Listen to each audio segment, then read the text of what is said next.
In the headlines, the U.S. ambassador to South Korea, Mark Lippert, gets attacked by a pro-North Korea activist, screaming demands to stop the ongoing military exercises by Seoul and Washington. Lippert is reportedly in stable condition, while various charges, including attempted murder, are considered for the attacker. President Park Geun-hye meets with Abu Dhabi's Crown Prince, solidifying Seoul's commitment to deepening cooperation with the Gulf state. And the United States nuclear watchdog gives a preliminary seal of approval to the design of a South Korean-developed nuclear reactor, raising hopes for a final approval that will pave the way for exports to the U.S. and elsewhere.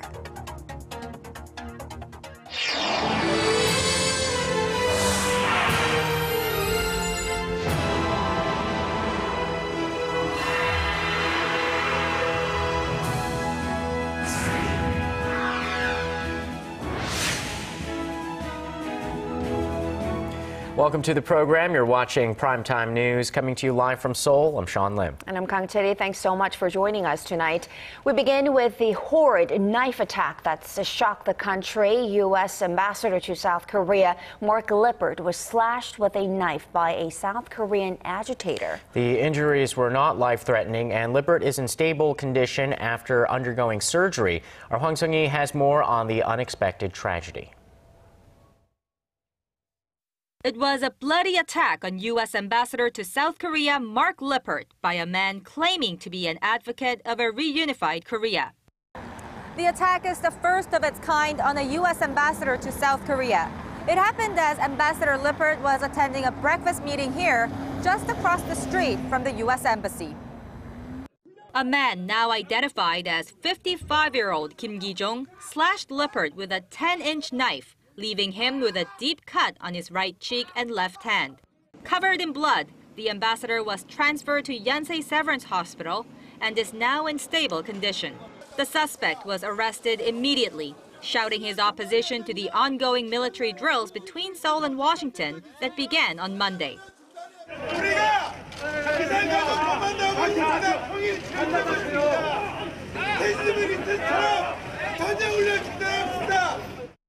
Kim has a history of unpredictable behavior. He was given a 2-year prison sentence in 2010 for throwing a piece of concrete at the Japanese ambassador to South Korea. U.S. State Department Deputy Spokesperson Marie Harf said Washington strongly condemns this act of violence. The ambassador, who is a close friend of President Barack Obama, received a phone call from the president, wishing him the very best for a speedy recovery. The South Korean government convened an emergency meeting, calling for a prompt investigation into the issue and pledging bolstered security for diplomatic missions in Seoul. The foreign ministry called the attack deeply regrettable, but said the latest turn of events will not leave a dent in their strong alliance. Both South Korea and the United States believe the incident will not cause any harm to our alliance. And the ambassador, well known for his activities on Twitter, tweets that he will be back ASAP to advance their alliance. Hwang Sung-hee, Arirang News. And meanwhile, investigations into the assault on the ambassador are in full swing. Police say they will request an arrest warrant for the 55-year-old attacker Kim Gi-jong as early as Friday. Their investigations reveal that Kim was allowed into the venue without official permission. Reports say Kim told police that he was alone in this attack. President Park Geun-hye, meanwhile, who is currently on a Middle East tour, consoled the U.S. ambassador over the phone today. Empathizing with his situation as she was also attacked by a man with a box cutter in 2006, President Park said such violence should not be tolerated. Promising a prompt investigation, the Korean leader added Seoul will closely cooperate with Washington to prevent any damage to their alliance. And despite the attack on the U.S. ambassador, the apparent cause of the attack 2 annual military exercises between Seoul and Washington will continue as planned. That's right. That's according to General Curtis Scaparotti, commander of the ROK U.S. Combined Forces Command.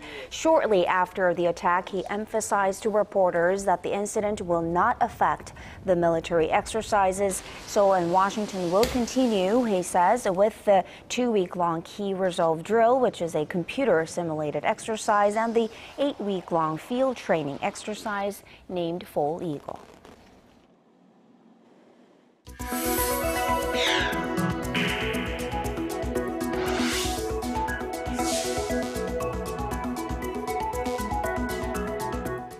President Park Geun-hye is traveling the Middle East to boost economic diplomacy. Today, she held talks with the United Arab Emirates Crown Prince as she's aiming to keep up the momentum in their strategic partnership. Our Choi Yoo-sun follows this report from Abu Dhabi.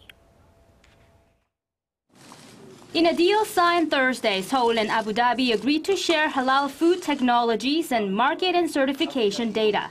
Halal foods are certified according to strict Islamic dietary guidelines, and its global market size is expected to hit $1.6 trillion in 2018. That's some 15% of the entire food and beverage market. Sealing this deal paves the way for Korea to develop its own halal-certified products, which it anticipates will double its current $700 million halal exports by 2017.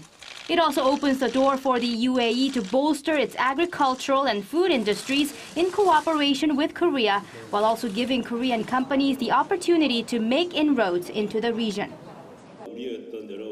We expect to make another big leap in the agricultural industry if Korea enters the Middle East with high-quality halal and agricultural products. On the cultural front, the two sides will set up the Gulf region's first Korean cultural center in Abu Dhabi and push for joint development of cultural contents. This is in response to a growing Korean population in the UAE and the UAE's interest in Korean culture and language thanks to the popularity of Korean TV dramas and K-pop. Seoul and Abu Dhabi also agreed to upgrade their collaboration in healthcare, oil field development, and infrastructure. Forging a nuclear cooperation deal in 2009, the UAE became Korea's first strategic partner in the Gulf region. And President Park's office says the leaders of the two sides met 3 times in the past year alone, which goes to show how committed they are to the partnership. Choi Yoo-sun, Arirang News, Abu Dhabi. South Korea's nuclear reactor technology has made it through a preliminary review by the U.S. nuclear regulator. Experts say chances are high that Korea will pass the final hurdle in a few years' time, which would open up vast export opportunities for local businesses. Our Kwon-swa tells us more. Korea has cleared the first hurdle in a process that could eventually allow it to export nuclear reactors to the United States and elsewhere, as Korea's blueprint for a 1,400-megawatt reactor has passed a preliminary inspection by the U.S. Nuclear Regulatory Commission. The technology for the reactor, the Advanced Power Reactor 1400, is currently being applied to 4 reactors under construction in Korea and 4 in the United Arab Emirates. The U.S. Commission is the country's nuclear watchdog and functions much like the FDA for food and drug regulations. The NRC is known for its strict nuclear safety regulations, which it strengthened last year. Korea is the first country to pass a new preliminary examination, raising hopes for the expansion of Korea's nuclear reactor business. If Korea's nuclear power technology makes it through the final review, there will be a myriad of opportunities for competition with other strong countries in the business, like the U.S., Canada, France, and Russia. Korea has especially high expectations that it will be able to export its reactors to the U.S. The country uses 30% of the world's nuclear energy, but around 30 of its aging nuclear plants will have to be shut down in the next 10 to 20 years, meaning the demand for replacements will be high. Korea's state-run nuclear power agency says its goal is to get a final yes from the U.S. by 2019. Kwon-swa, Arirang News.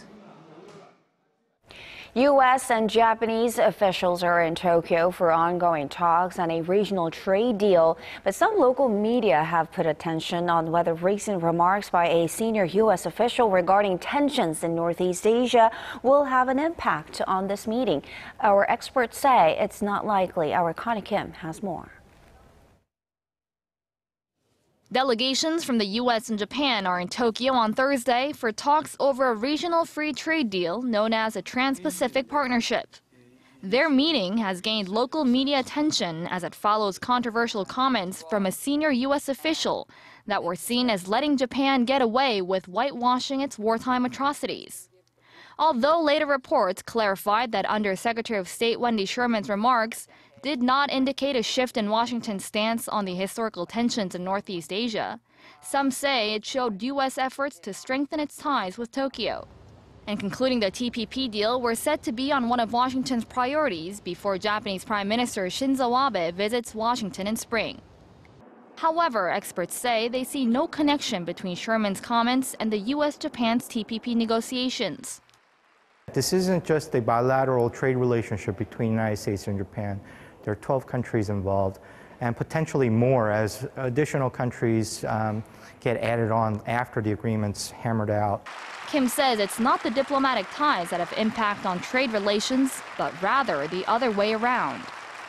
Trade often strengthens or reinforces diplomatic relations. That is, it brings the countries closer together. That's largely because there's a lot to be gained through the trade relations. Analysts say the final agreement on the TPP could bring a shift in Washington's stance on tensions in Northeast Asia. But they added since Washington is not solely economically dependent on Japan, their stance towards historical rows in the region will likely remain unchanged. Connie Kim, Arirang News.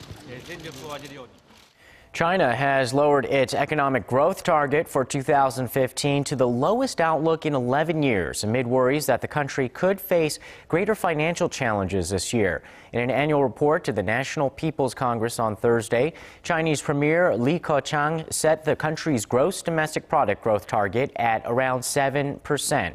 The figure is down from the 7.5% target the government set for 2014 and lower than the actual growth of 7.4%, marking the slowest expansion in 24 years. And now to the second part of our three-part series looking at China's economy. Today we focus on how the economic slowdown in China is affecting the Korean economy. Park Geun-hye has a story, and she starts with the hurting export figures.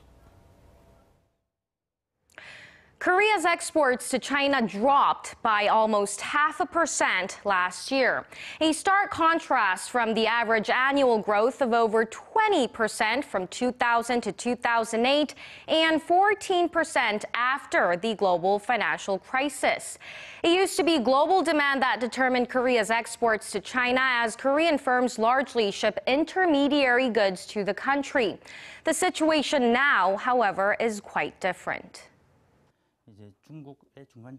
A majority of intermediary goods exported to China for assembly are now consumed within China. So Korea's exports to China are more affected by the demand in that country than in other nations like the U.S. or the EU.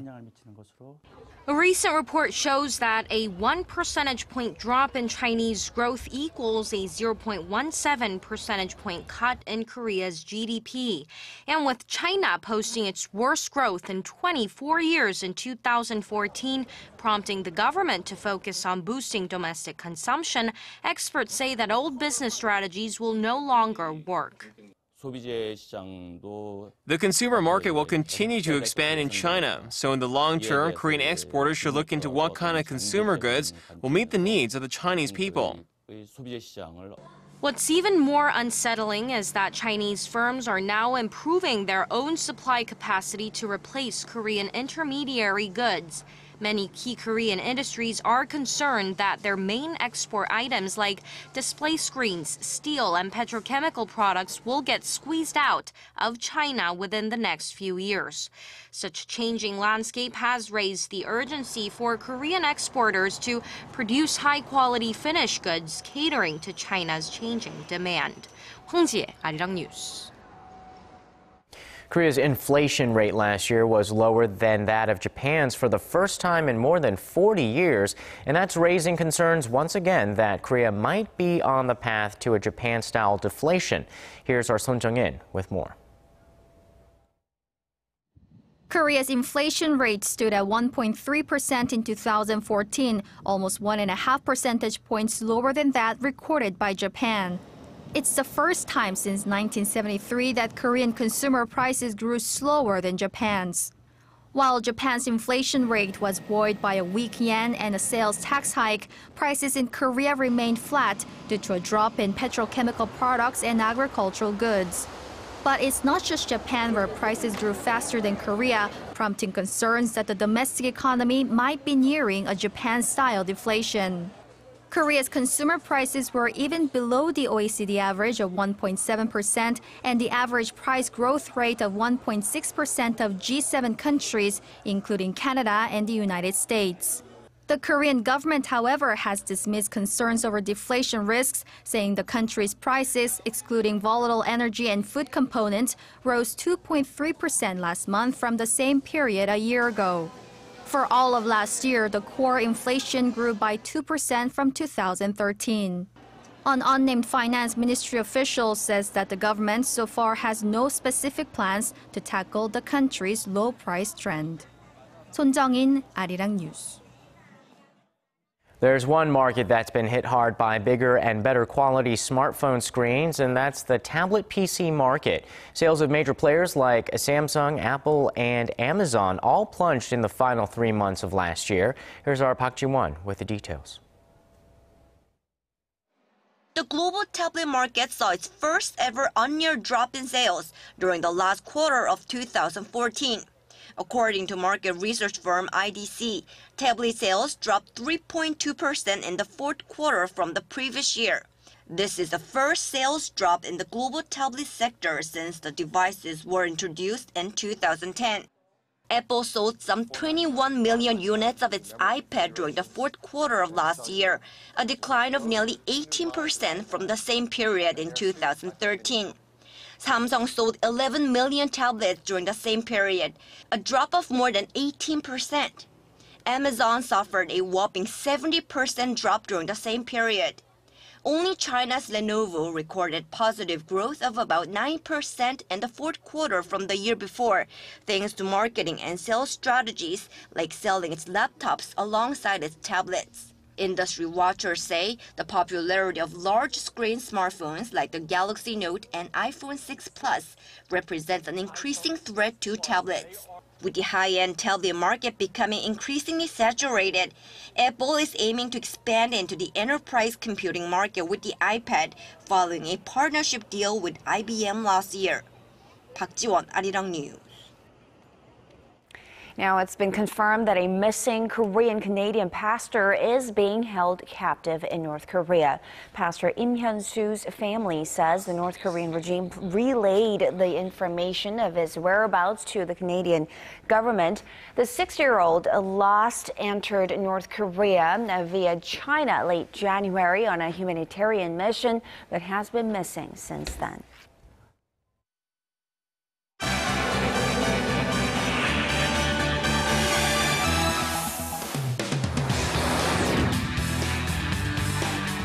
U.S. Secretary of State John Kerry is making diplomatic moves in Saudi Arabia as he's trying to secure support for a potential nuclear deal with Iran. With more, we turn to Paul Yee at the News Center. Paul, there are many groups that strongly oppose this deal, chief among them being Israel. So the big question is, why is Saudi Arabia considered a crucial player in making this deal happen? Well, policy experts say convincing Saudi Arabia to accept any nuclear pact is important to President Obama because he needs Riyadh's cooperation on a host of other regional issues, and that includes moderating U.S. influence in those rich oil markets. Kerry arrived in the Saudi Arabian capital on Thursday and will likely try to reassure King Salman that the Iran nuclear agreement will be in his nation's interests. This despite fears among Arab nations that it may boost Tehran's backing of Shiite Muslim groups in the region. Ahead of his arrival, Kerry stressed the emerging deal remained the best option on the table. And most importantly, as President Obama said yesterday, We know that no one has presented a more viable, lasting alternative for how you actually prevent Iran from getting a nuclear weapon. So, folks, simply demanding that Iran capitulate is not a plan, and nor would any of our P5+1 partners support us in that position. Kerry made the remarks after wrapping up 3 days of nuclear talks in Switzerland with his Iranian counterpart Mohammad Jawad Zarif. The two diplomats are set to meet again on March 15th, with a deadline fast approaching for the current nuclear accord between Iran and 6 world powers. Turning to Washington, U.S. President Obama has issued an order to extend a range of sanctions against Russia for its role in the Ukraine crisis. Obama first signed an executive order last month imposing travel bans and asset freezes against officials identified to be involved in Russia's annexation of Crimea.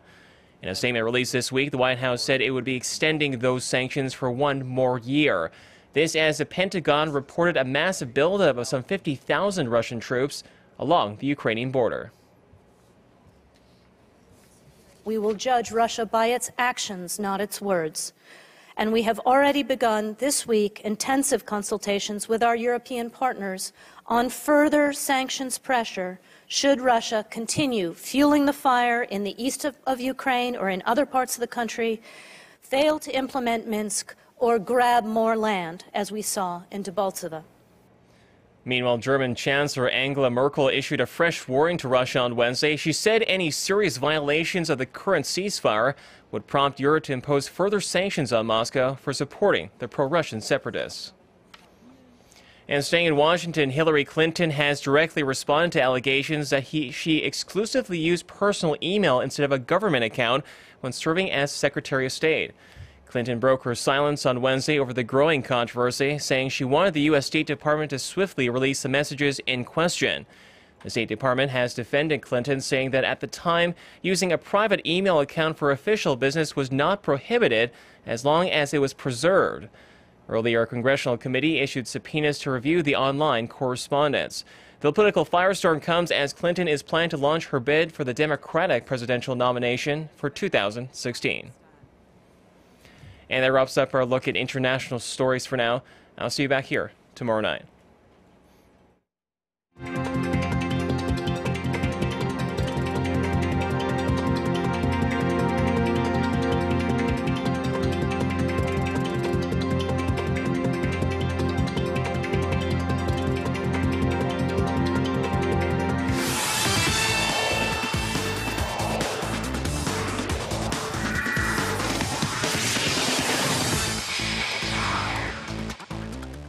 Hello everyone, I'm Stephen Che with the Sports Brief.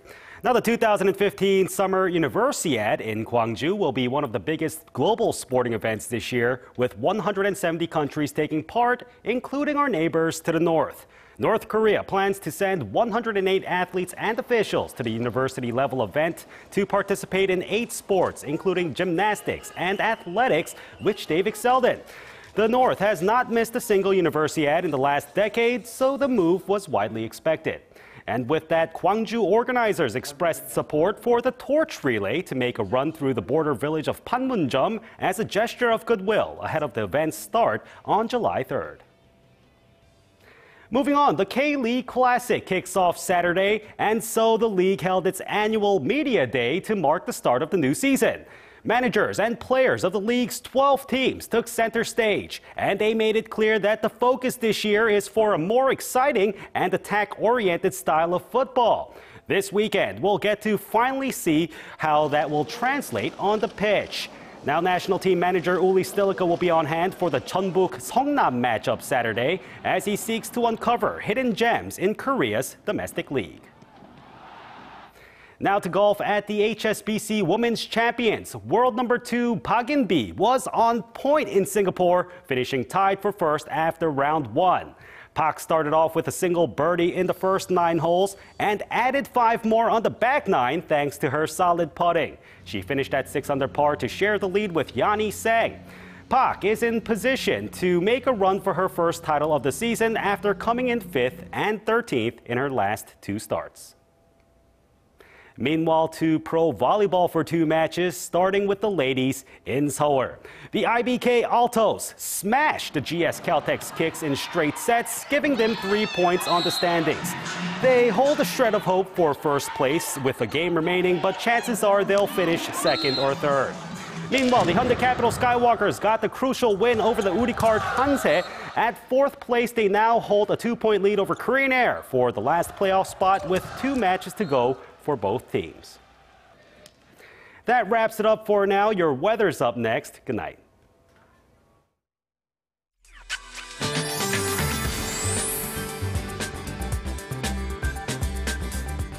Hello and welcome. I'm Kim Bo-kyung with your weather outlook. Make a wish upon a full moon if you haven't already, as today is Cheongwol Daeboreum here in Korea, which is the day we get to see the first full moon of the lunar year. So the moon should shine its brightest at around 12:36 a.m. here in Seoul, and that'll be about 12:27 a.m. over in Busan. At the moment, heavy clouds are gradually moving in nationwide, and it looks like we will start off the Friday morning below seasonal norms, but the air will warm air that is, will gradually move in. Other than that, dry weather advisories are in effect along the eastern coast as well as other regions. Those are the updates we're following at this hour. I'll see you soon.